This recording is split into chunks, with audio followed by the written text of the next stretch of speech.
Guys, isa to sa mga kababayan natin na nakakuha ng yung kanyang pikadon after 2 years ba yun na processing mo? Opo, almost 2 years kasi nag-self, ano lang po ako, self-search lang. Kasi nga po, minabasa ako na makukuha yung pera sa Bingor yun. Ngayon, nag-email ako sa PBank, tapos ni-refer ako sa Picdonot. Ngayon, nung nag-email ako sa Picdonot, binigyan nila ako ng forms. Mali naman pala yung mga ni-fill up ko, kaya na-pending yung processing ko. Ngayon, nung nakita ko po si Ma'am J, Hindi, wag kang mag-ma'am sa akin, ate lang. basta, okay lang po yan. Basta na nag-fill up po ako, tinuruan niya ako kung ano ilalagay kasi mali-mali yung nilagay ko. Sinend ko kanina lang umaga, nag-reply agad naman sila, siguro mga 8 AM na po dyan. Tapos nag-send ako mga siguro 12:30 dito ng tanghali. Pagtingin ko ngayong anong oras na, 3. Tingin ko na 3. May na-receive na po ako na computation. Makukuha ko yung more than half na po ng ng nasa pikadon ko. Kasi ilang taon mo na pala yon na process?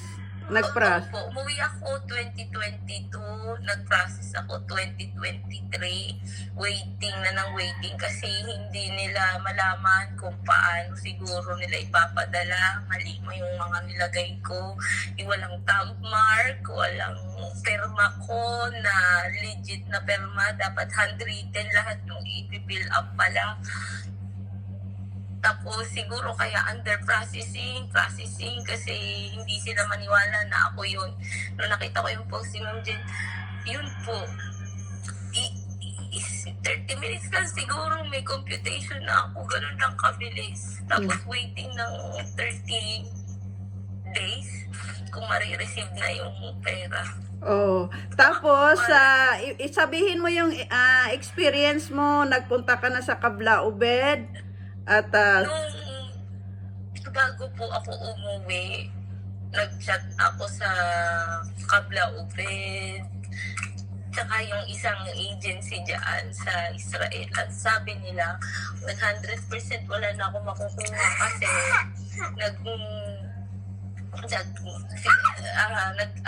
nag-resign ako sa trabaho ko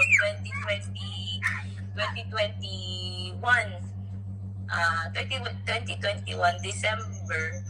Tapos po umuwi ako 2022 na. So matik yun, wala ka ng visa pag nag-resign ka, tama po. Nakon. Ngayon, mayroon ka palang makukuha sa Bingor, hindi pala nila kinukuha yun.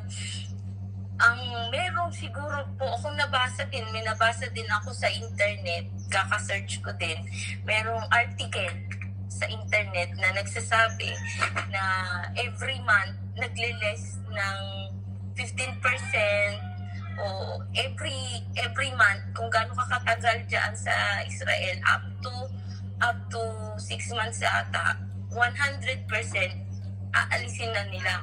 Hindi ko po alam kung sinong gumawa ng article na yon, pero siguro lang yun, maling informasyon. Oh, fake news yun, fake news.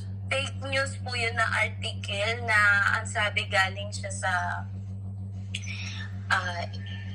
hindi ko po alam kung PIBA, basta na-research ko po siya na every month na nag-extend na wala kang visa at hindi nalalamanan yung Bingorion mo, magliles ng 15%, palaki ng palaki, 15, 20, 25, hanggang up to 6 months, magsi-zero balance yung mo, 100% wala kang makukuha. Pero hindi pala yung totoo. Hindi po pala totoo. Kung alam ko lang, kung lumakas lang talaga loob ko at lumapit ako sa immigration ng Israel bago ko umalis, siguro Hindi sis, ganito. Isa sa mga nakakausap ko rin, hindi ganun kababa. Hindi. Parang pag umalis ka na dito at sinabi na ng agency na wala ka nang makukuha kasi sa Ben Gurion or sa immigration, hindi ka entertainin doon kung wala kang papel na maipakita doon sa bank loan, doon sa bangko. So, useless din. So, kaya kung pupunta ka doon sa Ben Gurion, sa bangko, dapat mayroon kang papel na ipapakita mula doon sa agency. Yun yung computation. Sa agency. Yun nga po, kung naglakas loob nga lang po ako pumunta ng agency. Tapos, pagdating ng agency, punta ka ng Ben Gurion, ipakita mo yung papel. Oo. Kasi, Pero ang pag after agency, 5 months ka na, mga sis, agency nagsasabi din po na wala ka na rin makukuha. oh, yun nga. Pag after 5 months, na-stay ka dito, sasabihin na yan ng agency na feel ko at abogado ng na feel ko at na Kabla Obed na wala ka nang makukuha. Zero na. Yun nga Pero po. hindi yun totoo. Zero na. Hindi yun totoo. Pinapatunayan ko yan dahil ang dami na talagang nakakuha ng pera nila sa Picadon. Yung mga 4 years na, pinakamataas 4 years. Ilang taon na ako dito, 3 years. O, 3 years ka na. Kasama natin yung isang taon wala akong visa. O, 4 years. o. So ngayon, sabihin mo sa mga kababayan mo na huwag silang mawala ng pag-asa. Sa mga ka-OFW ko dyan, kababayan ko, makinig lang po kayo sa mga post ng Israel. Ano nga po yung ano nyo, yung account nyo? Israel Care Filipino. Israel Care Filipino. Kasi marami po matutulungan talaga yung mga hindi akala nyo hindi nyo makukuha. Makukuha nyo pa pala. Sundin nyo lang po yung mga Instruction. mga sinabi, instruction, at saka yung tama po lahat ng ilalagay nyo. Pumunta po kayo sa bangko, itanong nyo po lahat yung mga, kung ano po yung nakalagay mismo doon sa hinihingi nilang form sa bank details. Sa bangko na po kayo dumirekta, sila na po ang magbibigay ng lahat ng yan. Tapos magpa-print po kayo ng sa katunayan may account kayo doon, certificate. Bank Mag-print ka certificate. ng certificate. Mm. Tapos, bali 4 po yung sinend ko. Passport, yung Appendix A, bank details, at saka yung certificate. Bank galing certificate. Sa bank na may pirma. Mm. Yun lang po ang sinend ko.